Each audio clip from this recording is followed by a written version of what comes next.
Olá amigos, tudo bom? Nós estamos de volta aqui na nossa TV da Cidade, Canal 20 e também no YouTube com o programa Saúde e Companhia. Espero encontrar você de bem com a vida. O bate-papo hoje vai ser muito bacana, vai ser muito legal. Vamos falar um pouco sobre a saúde da mulher, o que é muito importante, porque a mulher é a mola mestre da sociedade, como dizem, e é verdade. O que seria da mulher se não fosse o homem? E o que seria do homem se não fossem as mulheres? Não é verdade? Então vai ser muito bacana o bate-papo de hoje. Daqui a pouco eu vou apresentar para vocês a nossa convidada.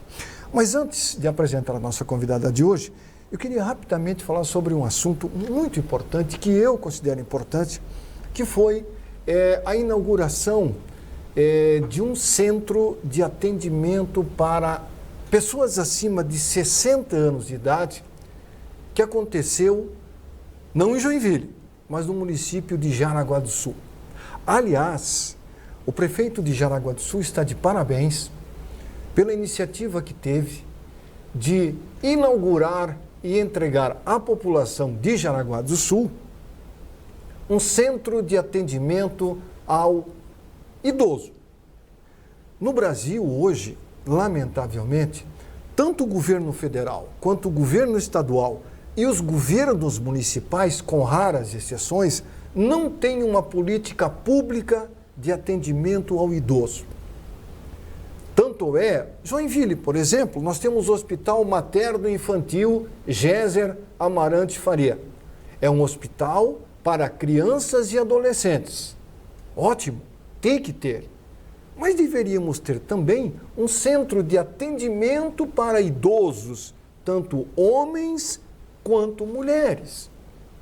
Porque hoje, quando o idoso fica doente ou uma idosa que não tem plano de saúde, o que o familiar faz?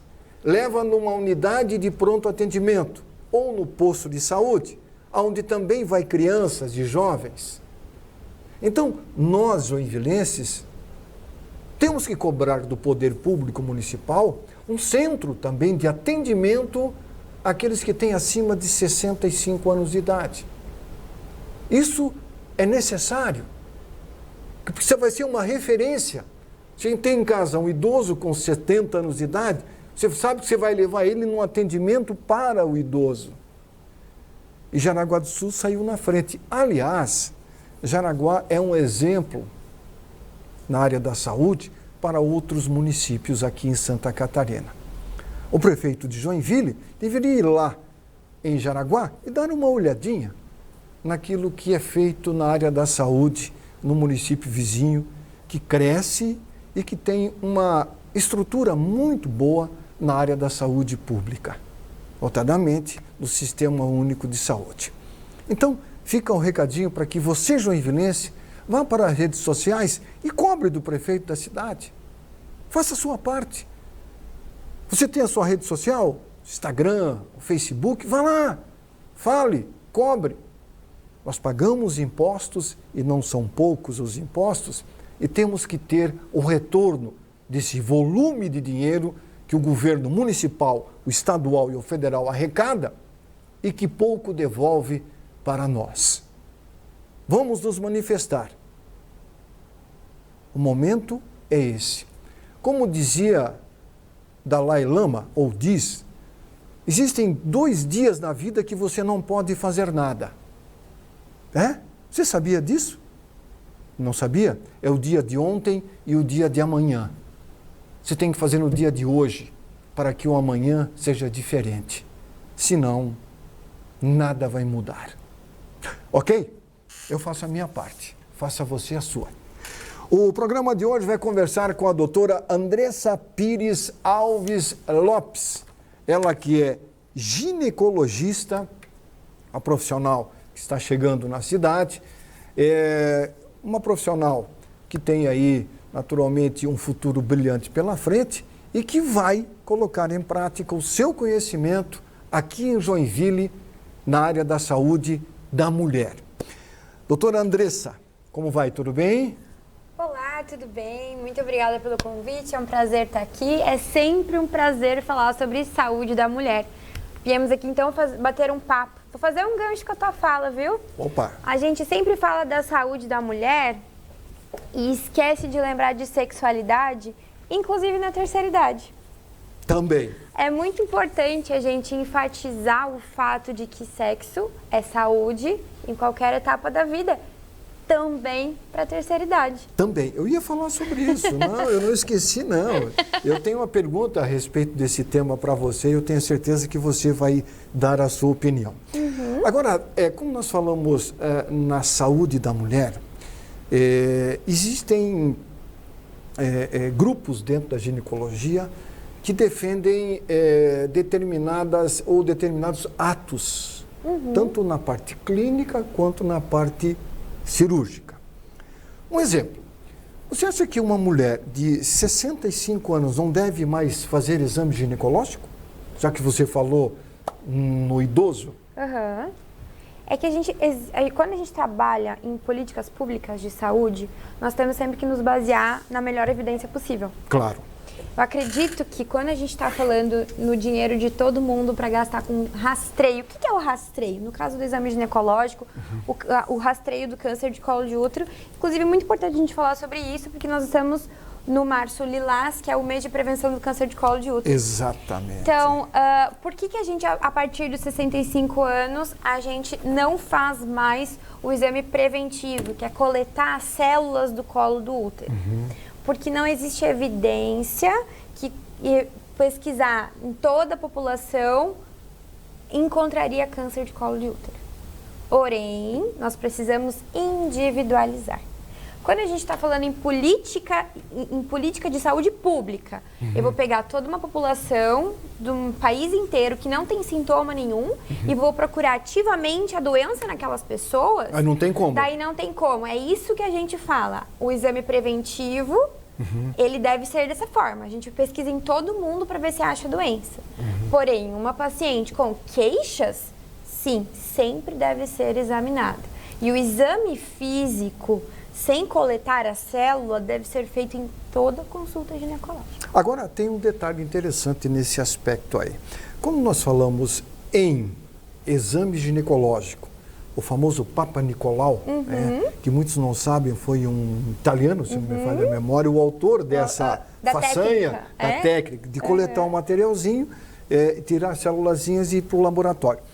Quando o Papa Nicolau inventou esse processo e que foi aplicado, muitas mulheres, eu ouvi de filhos, a minha mãe não gosta de fazer o exame porque é desconfortável. Ele continua sendo desconfortável, mas é importante?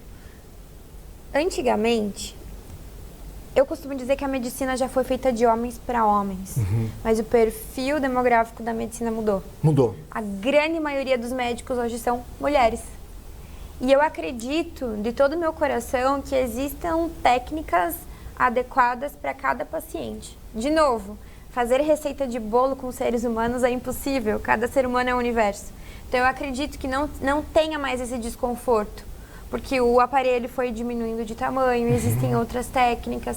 Mas pacientes que já com certa idade, eu tenho o costume de colocar o hormônio como prevenção para que ela tenha maior lubrificação na hora de fazer o exame. Então, não é mais desconfortável, não precisa ser mais desconfortável. É um exame rápido, fácil e que pode salvar vidas.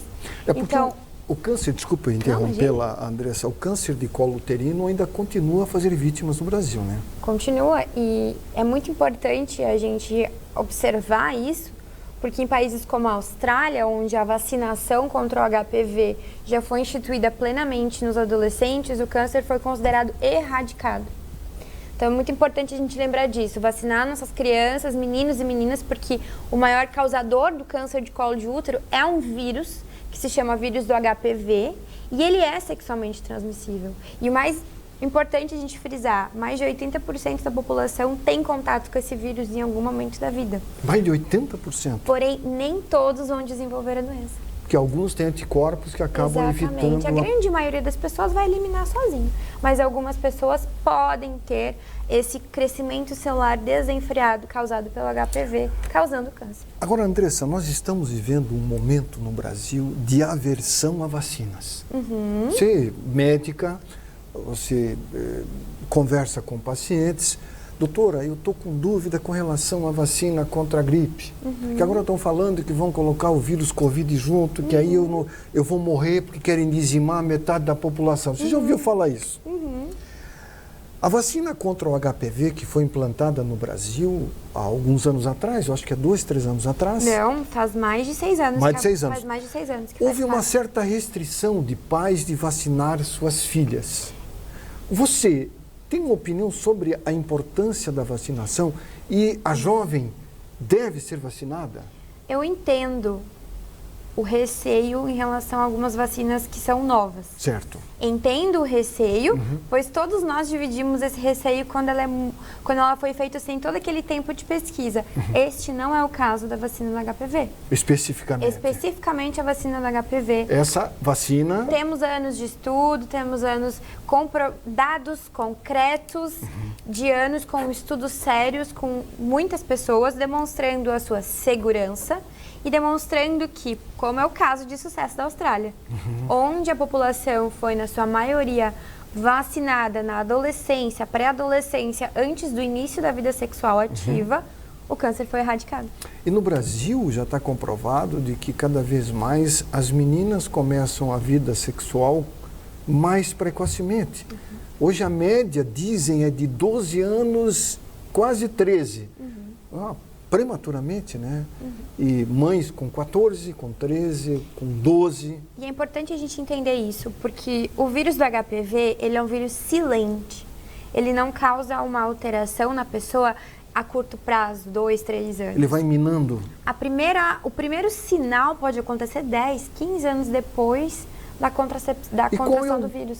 O primeiro sinal assim marcante de que a pessoa tem o Human Papilloma Vírus, o HPV? Primeiro, as pacientes podem apresentar as verrugas, que são um condiloma acuminado. Certo. Tá? Na região perineal. Da vulva. Da vulva. Os certo. homens também na região peniana. Certo. Tá?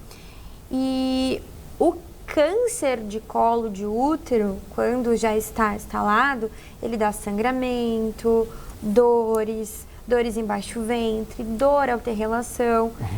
Por isso que nós fazemos, a cada 3 anos, a coleta do preventivo, né, através do Papa Nicolau, para evitar.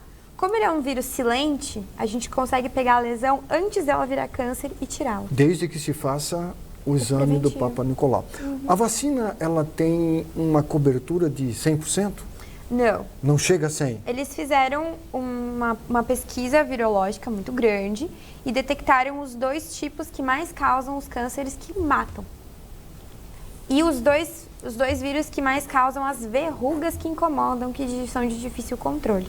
Tá? Então, é que a gente tem no SUS é a quadrivalente. Que tem quadrivalente. A quadrivalente. Que essa são as 4, disponível para 4 tipos de vírus. 4 tipos de vírus. Essa vacina tem alguma contraindicação? Dependendo da sua fórmula, tem alguns adolescentes que têm resistência, alergia ao ovo, alguma coisa assim. Teria que dar uma observada no veículo que é usado, tá? Mas acredito que é bem difícil você encontrar uma pessoa que tem alguma contraindicação. Na sua grande maioria, eu mesmo fui vacinada na época do esquema vacinal já... Teve alguma reação? Nada. Tomei as 3 doses que foram as iniciais há 6 anos atrás e tudo bem. Tudo bem. A mulher adulta pode tomar também a vacina? A partir de que idade ela pode ser aplicada? Qualquer idade. A diferença é que pela rede pública são os adolescentes, pré-adolescentes, e na rede privada nós podemos vacinar em qualquer idade. Adultos. 30 anos, 25 anos? 25 anos, mesmo com vida sexual ativa, mesmo já previamente exposto ao vírus, pode vacinar. Procurar uma clínica que disponha esse tipo de serviço e... Agora, tem um detalhe, uma pergunta que não quer calar. Mesmo vacinado ou vacinada, o importante é usar, na relação sexual com um desconhecido, um preservativo? O preservativo, isso é ainda muito importante. É um método... É importante a gente mas falar disso. Mas a chance de se contrair mesmo com o preservativo? Porque assim, a gente brinca dentro da ginecologia que preservativo, ele é um péssimo método contraceptivo, mas é um excelente método de barreira para evitar doenças. Repita, por favor. Existe uma chance importante da mulher engravidar com camisinha. É mesmo? Porém, a maior utilidade da camisinha é essa, prevenir doença sexualmente transmissível. Tá? Porque se você for ver, a maior causa de infertilidade no Brasil é por causa das doenças sexualmente transmissíveis, por causa das inflamações que elas dão nos anexos ali do útero. E quando a gente está falando do câncer de colo de útero, é importantíssimo a gente falar sobre a prevenção, porque não é só o preventivo que está todo mundo careca de saber, a vacina que a maioria das meninas hoje já teve contato, mas a camisinha continua sendo nossa maior arma, porque não deixa de ser uma doença sexualmente transmissível. Mesmo vacinada, usar o preservativo. Sim, porque o preservativo protege contra todas as doenças, né? A vacina te protege contra o HPV.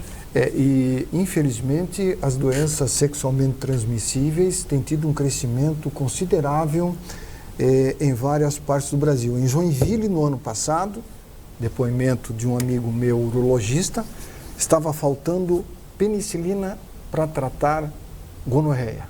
Aconteceu que deu um isso surto violento em sífilis também, uma coisa assustadora, e faltou medicamento para tratar pessoas que estavam contaminadas.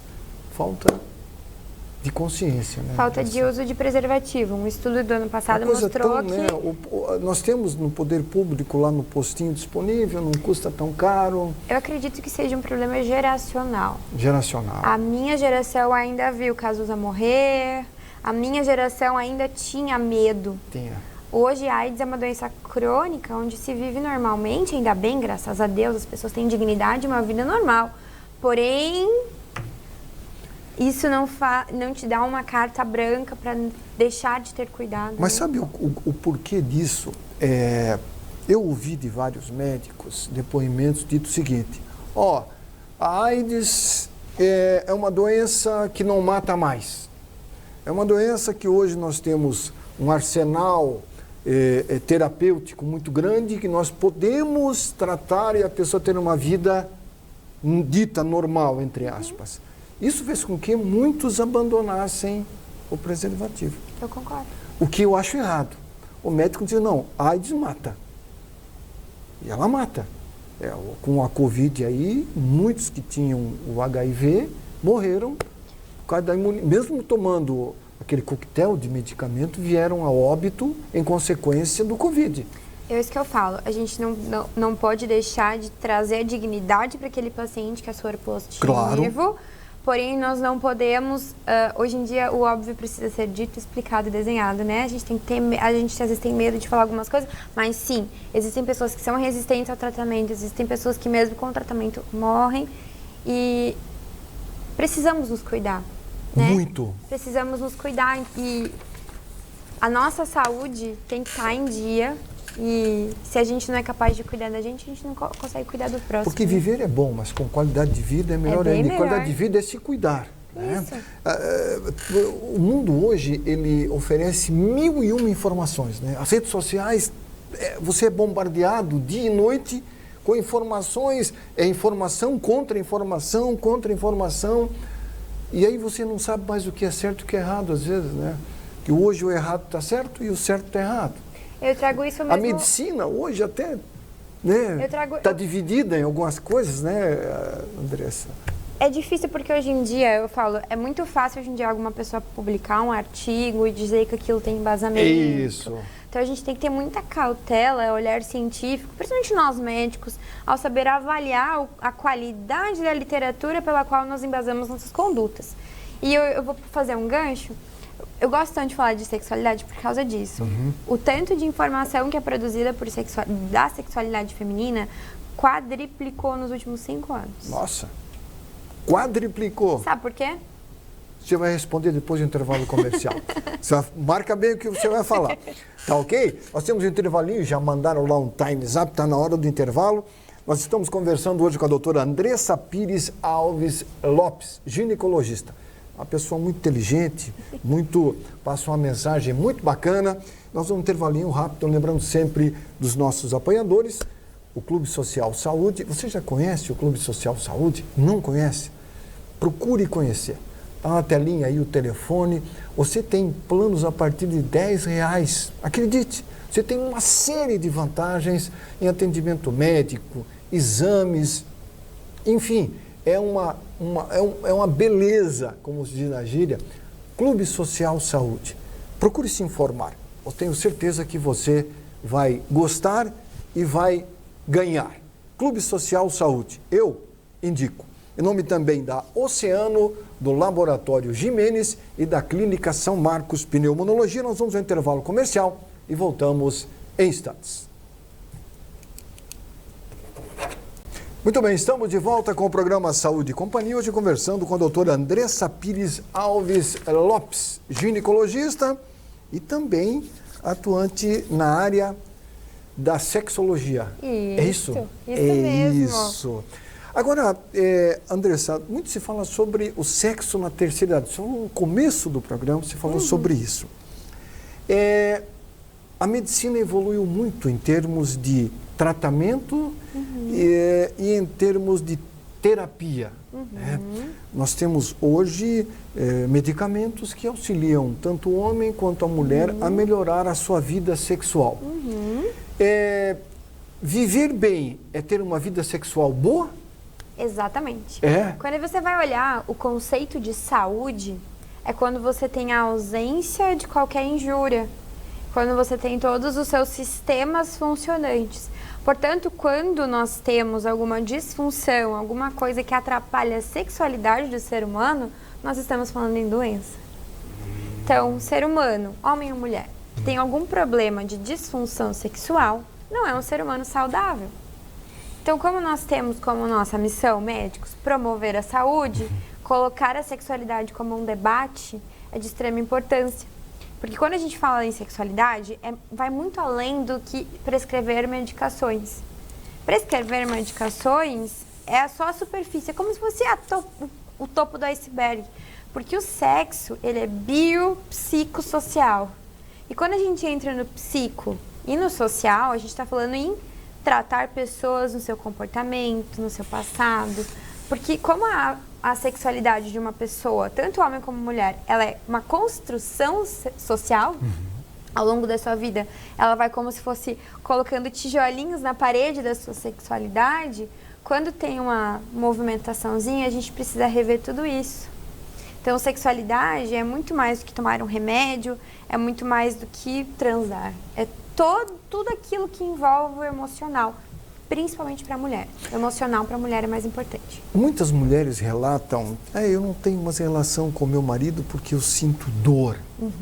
Dor na relação sexual, eu acredito que é uma das maiores reclamações de mulheres no consultório médico. Como enfrentar isso?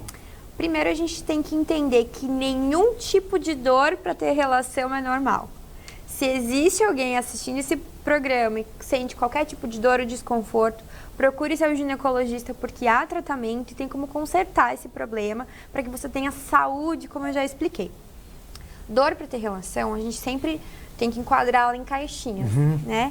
Pode ser biológico, pode ser orgânico, pode ser uma doença como a endometriose, pode ser, muitas vezes, psicossomático. Meninas que tiveram algum trauma, meninas que têm algum problema, falta de lubrificação, várias coisas. E para cada um desses problemas existe uma solução. Muito além do medicamentoso, como eu já falei, essa conversa com quem tem a especialidade de sexualidade. Tem um estudo de uma médica canadense que mostra que o simples fato de você colocar a mulher dentro de uma situação onde você explica para ela como o corpo dela funciona, já resolve 50% de todos os problemas da sexualidade. Isso quer dizer o quê? A anatomia humana, ela é um mistério. Era. Ainda? Eu vou pegar um gancho naquilo que eu te falei. Opa! Por que se multiplicou em escala geométrica o número de estudos sobre sexualidade? Porque eu vou fazer um paralelo. Enquanto nós temos registros desde o Egito Antigo da anatomia peniana, a anatomia do clitóris só foi completamente descrita em 1998. Poxa! Eu já disse e volto a dizer, Uma vez a medicina era feita de homens para homens, hoje não mais. Isso quer dizer que a mulher começou ou seja, a ciência, a medicina, começou a desvendar os mistérios da sexualidade feminina a partir de 98? Por aí. Foi uma médica urologista... Há 25 anos atrás? 25 anos atrás. É muito pouco tempo, é um quarto de século. Exatamente. Então a gente tem toda uma indústria no mundo voltada para o sexo masculino, sexualidade masculina, enquanto historicamente falando, sobre a mulher, sobre as coisas femininas que são completamente diferentes, existe muita pouca coisa. Agora, quando se fala em relação sexual, nós falamos em homem e mulher. Duas pessoas, que hoje mudou muita coisa, né? Nós vamos falar do trivial, homem, mulher. A pessoa, para ter a relação sexual, ela tem que ter um parceiro? A gente está falando aqui de coisas diferentes, Sim. né? Quando a gente fala da construção da sexualidade, Isto. é imperativo que tenha outra pessoa. Certo. Porém, nós entendemos que existe um caminho, talvez, de autoconhecimento que algumas pessoas possam trilhar, né? E em alguns momentos se faz necessário que a gente incentive esse autoconhecimento. A pessoa se conhecer? Porque se eu não sei sobre mim, como eu espero que o outro saiba também? Porque existe muita coisa, muitos silêncios longos em relacionamentos a longo prazo, né? Eu escuto muito isso em consultório. Eu tenho uma vida sexual meia boca, mas como é que eu vou contar pra ele que eu não gosto disso? Às vezes nem ela sabe qual que seria o jeito melhor. Então, eu costumo dizer que homens e mulheres na cama é como se falassem duas línguas completamente distintas, porque fisiologicamente o cérebro e os hormônios são diferentes e a forma de responder ao sexo é diferente, e o que motiva o cérebro de um homem a engajar numa atividade sexual é diferente de uma mulher. Então, a mesma coisa que você pegar, eu dou esse exemplo para minhas pacientes, um homem, como se fosse um russo e uma chinesa, não vão saber traduzir um para o outro. Então, precisa de alguém, às vezes um estudo, um livro, uma médica ginecologista, que saiba explicar um para o outro essas diferenças estruturais e biológicas mesmo, para que esse diálogo aconteça. Porque a gente está falando de sexualidade a longo prazo, dos problemas do cotidiano, né? Tem um estudo absurdo que mostra que mais da metade das mulheres do Brasil não sabe o que é ter um orgasmo. Então, é esse gap histórico de informação que a gente está precisando discutir mais, né? E quando eu entrei na faculdade, honestamente, eu me afastava desse assunto pela forma pela qual ela era trazida, entende? Esse assunto era trazido à mesa, sempre de uma forma um pouco chula. Então, eu fui atrás da ciência disso para entender qual que é a ciência por trás disso, qual o neurotransmissor que está relacionado a isso. Então, a gente está falando aqui de uma área da medicina que é completamente baseada em medicina, baseada em evidências. Em evidência. Em evidência. Andressa, o sexo, muitos dizem, não é só prazer. O sexo é mais do que o prazer, né? Mas, para a mulher, principalmente, um pouquinho para o homem, está relacionado com conexão, pertencimento e segurança. Então, tem um estudo bem grande de uma psiquiatra canadense, a Besson, e ela mostrou que mesmo mulheres que não têm orgasmo e não têm prazer em todas as relações, elas são felizes com a sua vida sexual pelo grau de intimidade que o sexo fornece com o seu parceiro. A entrega. A entrega, esse pertencimento. Para o homem, tem muito mais a questão de fornecer prazer para minha parceira e proteger a minha parceira, proteger a minha prole, entendeu? Então, são motivos diferentes que levam aquela pessoa a engajar numa atividade sexual, mesmo que inconsciente, mesmo que você não esteja ali pensando naquilo, naquele momento, instintivamente, para os dois é diferente. Eu trabalhei durante 30 anos como radialista e eu falava muito sobre a importância, Andressa, da conversa dos pais com os filhos com relação a sexo.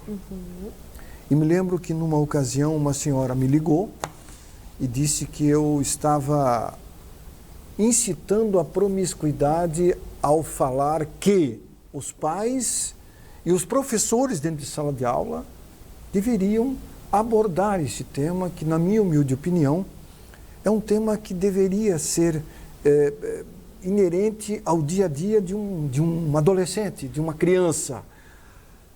Isso é importante. Você defende essa ideia de que isso tem que ser conversado e tem que se quebrar esse tabu e que, vou falar de sexo, isso é uma besteira, que isso incita a promiscuidade. Eu não poderia concordar contigo mais, porque é extremamente necessário que um jovem, que um adolescente tenha conhecimento sobre o seu próprio corpo, sobre as alterações que estão acontecendo, sobre o que é saúde e sobre o que é doença. Eu fiz, quando eu estava na graduação, o meu tema de conclusão de faculdade foi sobre DSTs nos adolescentes. DSTs, doenças sexualmente transmissíveis. O que eu fiz? Foi um estudo importante. Eu fui nas escolas de ensino médio e fiz um questionário. Quanto eles sabiam sobre DST? Eu peguei aquela mesma faixa etária e vi quantas notificações de doença tinham daquela faixa etária. E eu concluí no meu trabalho que, caso houvesse mais informação, não teria tantos números de doenças sexualmente transmissíveis naquela faixa etária. Quando a gente fala sobre algo biológico, nós estamos educando. E se você não educa em casa o seu filho, a rua vai educar de outra forma, não saudável, de uma forma até abusiva. Então, se o adolescente, o jovem, não sabe o que é saúde, não sabe como fazer da forma adequada, infelizmente, o mundo ensinará de outra forma. E eu posso falar disso. Eu sou cristã, eu frequento a igreja, eu prego e vivo na minha vida os valores cristãos. E eu acredito que o maior argumento seja esse, né? Ai, não, tá incentivando, porque deixa que eu ensino. Tudo bem, então tem essa conversa, porque a maioria não tem.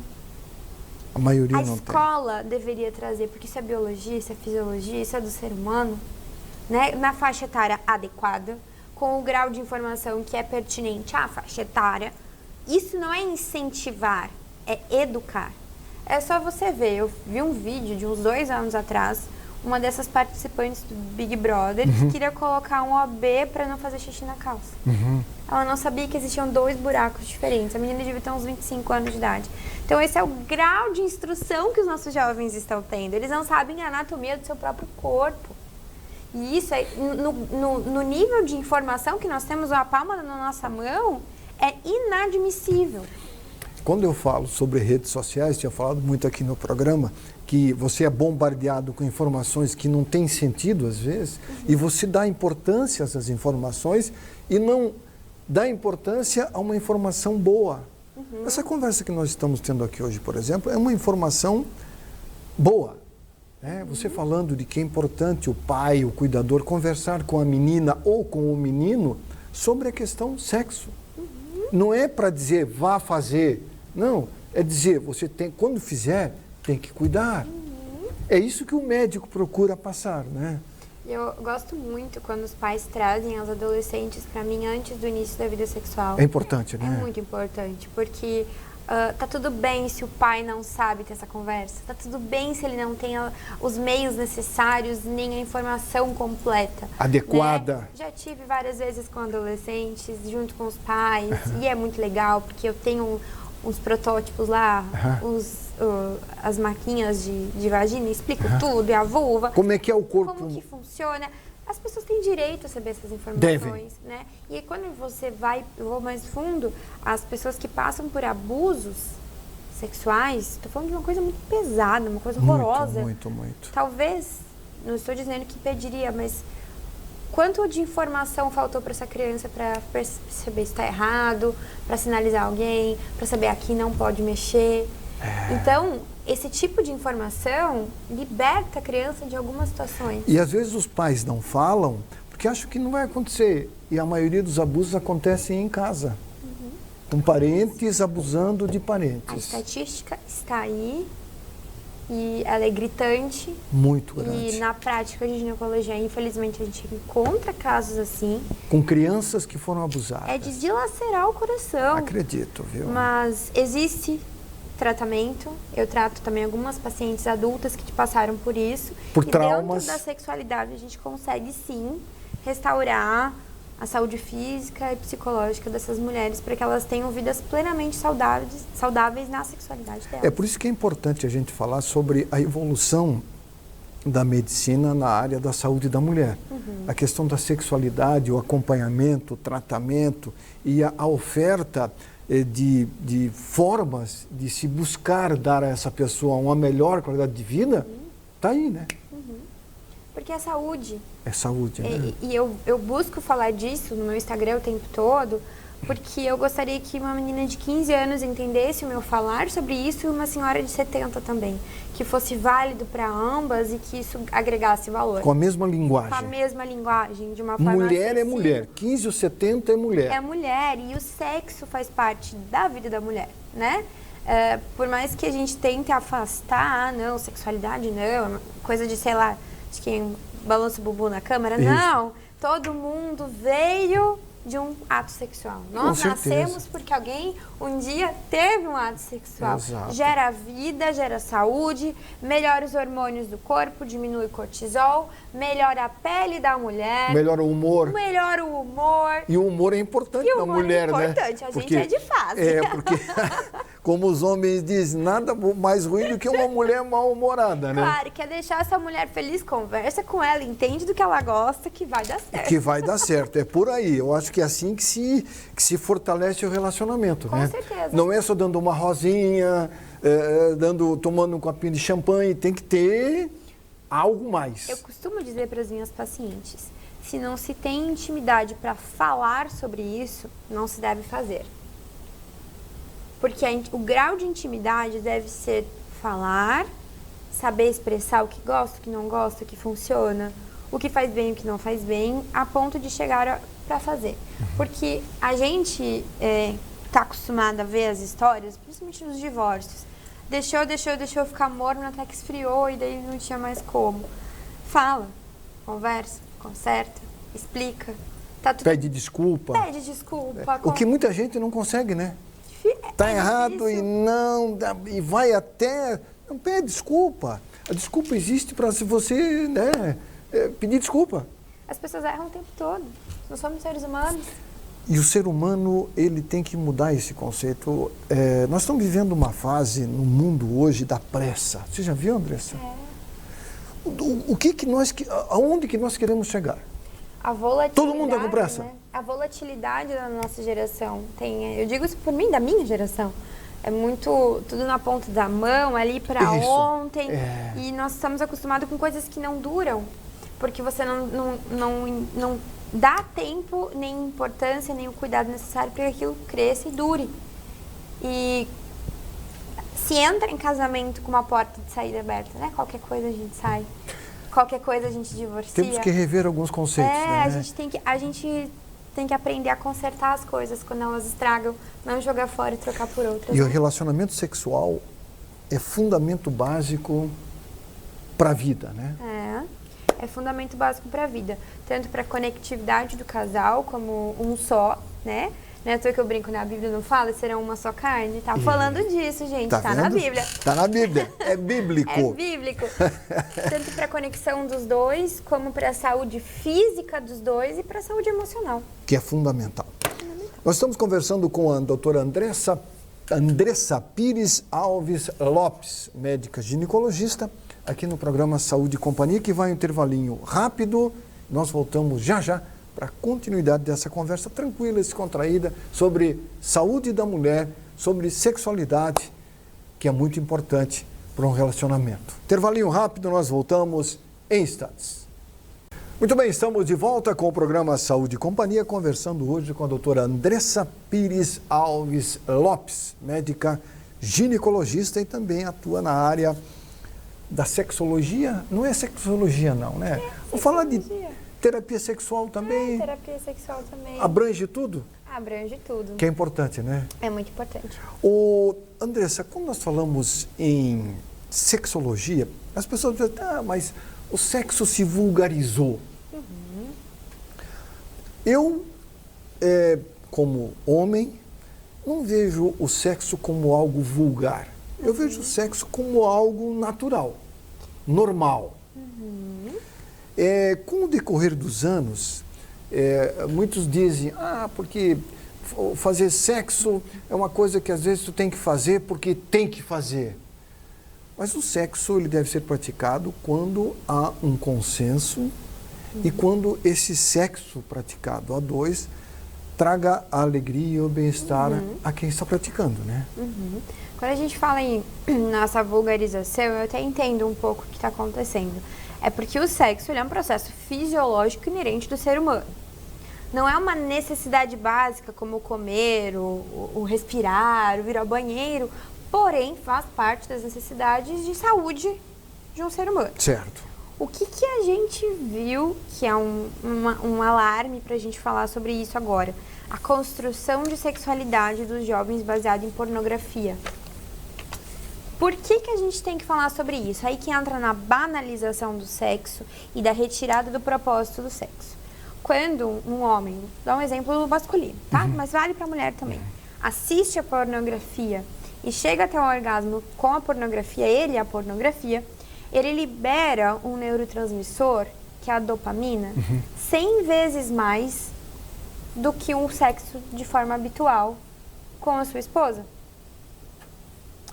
Porque aquilo é performático. O sexo da pornografia não é o sexo fisiológico que você acabou de dizer que é natural. Natural. O sexo da pornografia não é natural. Então, nós vemos hoje, o que a gente vê desse consumo, dessas músicas e tudo isso, é de uma mentalidade de sexualidade baseada na pornografia. Lembra que eu falei que sexualidade é uma construção? Para algumas pessoas que foram inseridas nessa prática de pornografia muito cedo, a construção de sexualidade delas é aquela fantasia que não é condizente com a realidade. Essas músicas que você vê hoje com cantoras famosas aí, isso já parte para o lado mais não natural, dito assim? Pode ser. Pode ser. Depende da interpretação de cada um. Por exemplo, a gente já ouviu esses funks que falam coisas pesadas e coisas que, ao meu ver, parecem até um abuso e por assim vai. Eu acredito piamente que a mentalidade foi construída num sexo não saudável. Num sexo fora da realidade homem-mulher com o intuito de conexão ou de procriação. Entende? Entendo. Porque a gente vê esse bando de abuso que acontece, essas histórias de meninos com problemas, volta até aquele caso que eu vivo falando disso, aquele moço anestesista, criminoso, que cometeu aquele crime hediondo, horroroso. Eu aposto que ele é viciado em pornografia.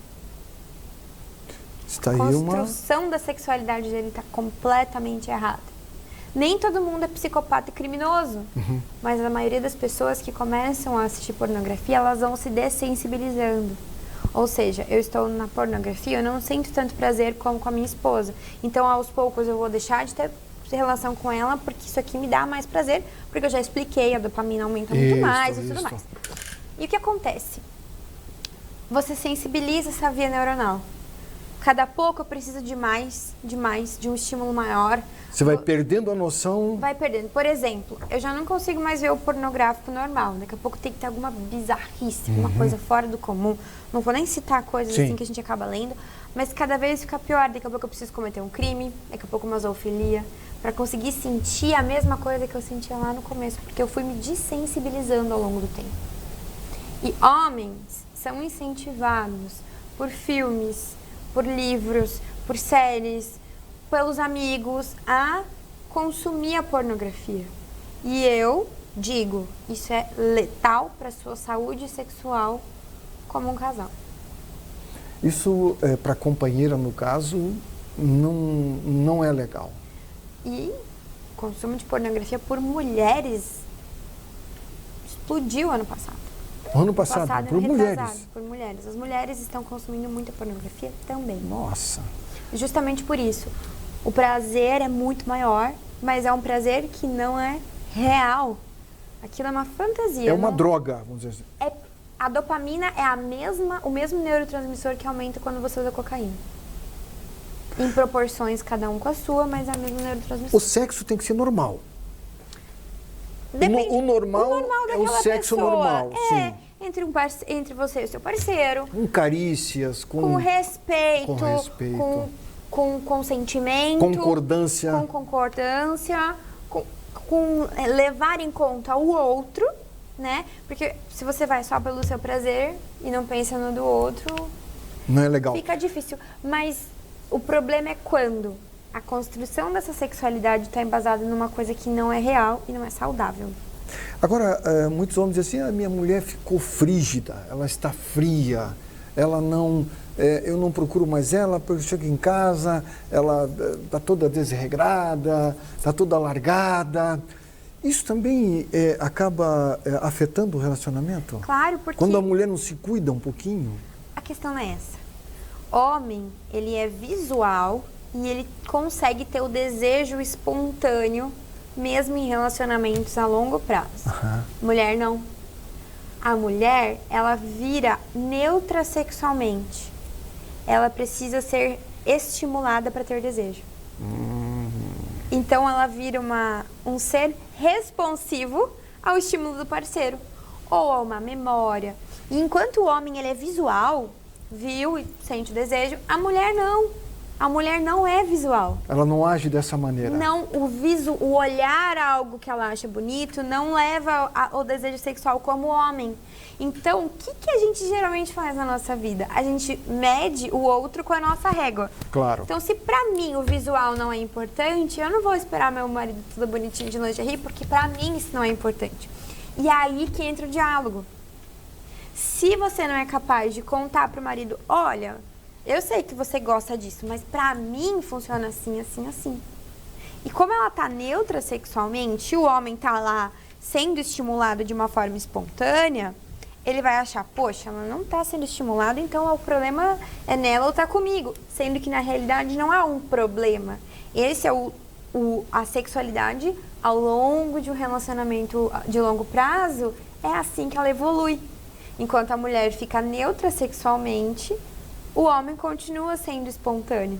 E aí que eu falo do russo e do chinês. Entendeu? O homem é mais visual e a mulher é muito mais da segurança e da fantasia. Ela não é visual. Ela fantasia aqui. E daí ela tem desejo. Enquanto o homem precisa ver. Por isso que o homem é mais fácil de ser estimulado que a mulher. Agora, não existe mulher fria, como se diz? Existe mulher que não conhece o seu corpo e que não estimula e que tem um marido que não entende disso. Aí entra o médico para poder traduzir o russo para o chinês que eu falei no outro bloco. E tem um bom retorno isso, quando há uma conversa boa? É fisiológico. É fisiológico. É ciência. Né? Existem alguns casos que são mais difíceis, porém na sua grande maioria, quando são essas coisas que são naturais, o desgaste de um relacionamento ao longo do tempo, completamente contornável, completamente resolvido.